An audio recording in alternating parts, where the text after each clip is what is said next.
റോഡിലെ അക്രമികൾ.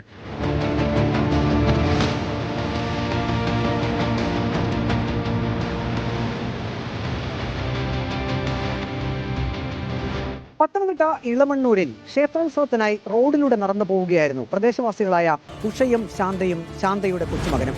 പെട്ടെന്ന് എതിർവശത്തു നിന്നും ഒരു മാരുതി 800 കാർ പാഞ്ഞു വന്നു. ഉഷയെയും ശാന്തയെയും കാർ ഇടിച്ചു തെറിപ്പിച്ചു. ശാന്തയുടെ കൈപിടിച്ച് നടക്കുകയായിരുന്ന ചെറുമകന് ഒരു പോറൽ പോലും ഏറ്റില്ല. അപകടത്തിൽ ഉഷയ്ക്ക് ജീവൻ നഷ്ടമായി. ശാന്ത ചികിത്സയിൽ തുടരുകയാണ്.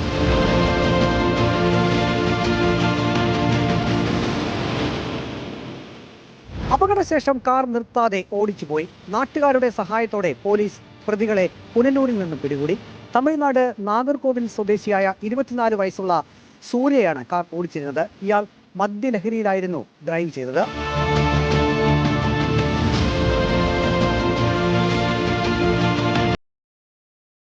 കാറിലുണ്ടായിരുന്ന സൂര്യയുടെ സുഹൃത്തുക്കളായ ശക്തിയും സതീഷും മദ്യലഹരിയിലായിരുന്നു. പ്രതികളെ അടൂർ പോലീസ് സ്റ്റേഷനിൽ എത്തിച്ചു. വൈദ്യപരിശോധനയിൽ മൂവരും മദ്യപിച്ചു എന്ന് കണ്ടെത്തി. ജാമ്യമില്ലാ വകുപ്പ് പ്രകാരം അടൂർ പോലീസ് പ്രതികൾക്കെതിരെ കേസെടുത്തു.